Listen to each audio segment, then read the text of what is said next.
Hey there, today's story might make you think twice about that great deal on a used car.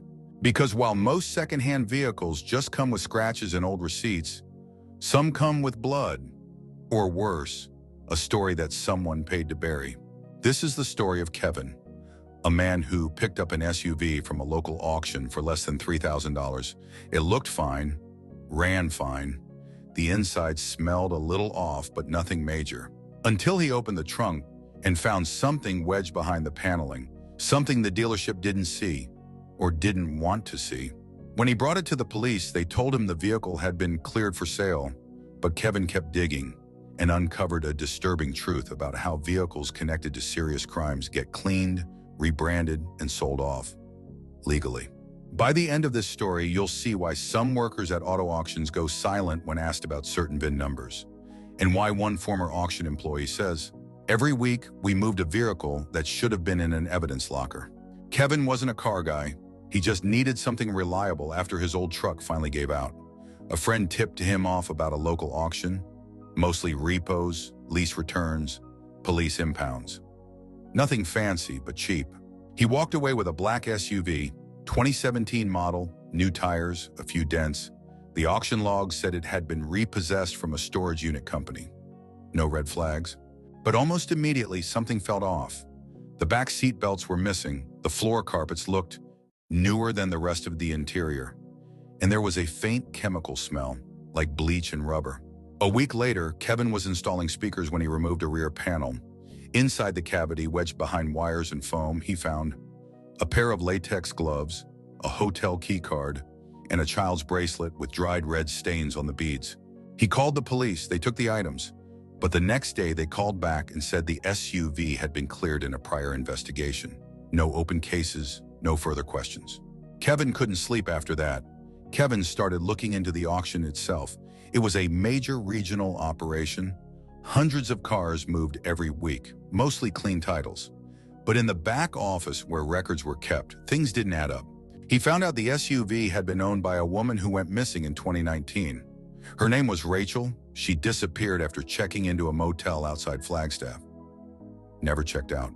The SUV was towed 3 days later from the same motel parking lot. No one ever looked inside the trunk. Her family believed she was abducted.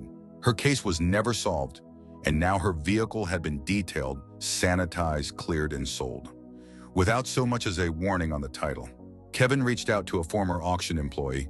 The man who asked not to be named confirmed something chilling.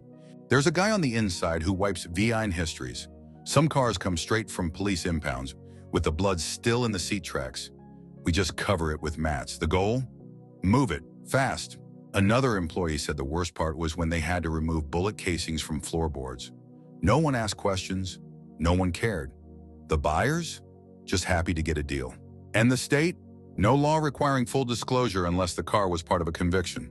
Which means if a case goes cold, that car gets a new home. Kevin tried contacting Rachel's family. He told them what he found. They were devastated. They'd never even known the SUV had been released. Together, they went back to the police, filed a new report. But the evidence? Gone. The hotel key card had been lost. The bracelet? Misfiled. The gloves? Discarded. Kevin was warned, politely, to stop interfering. A week later, he noticed his tires had been slashed. A man followed him through a gas station. No plates on the vehicle, no faces visible. The auction company denied any wrongdoing. Their attorney stated, "We're not responsible for what law enforcement chooses to release." And Rachel? Her case remains unsolved. But her car, it now has a new owner, clean title, new paint, and nothing left of what it once held. Every week, thousands of cars hit auctions across the country. Most are harmless, some carry secrets, and a few carry evidence that justice missed. The auto industry doesn't like to talk about it.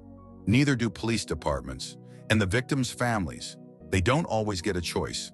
Kevin sold the SUV, couldn't stand to look at it anymore, but he kept one thing, a photo of the bracelet, faded, blurry, but real. He says it reminds him that some things don't belong on the open market. Some vehicles should never return to the road, and some stories should never be silenced. Some stories don't end with answers, just trails that fade out in the dark. Kevin didn't find justice, but he found a piece of the truth, and sometimes that's the only thing left to hold on to.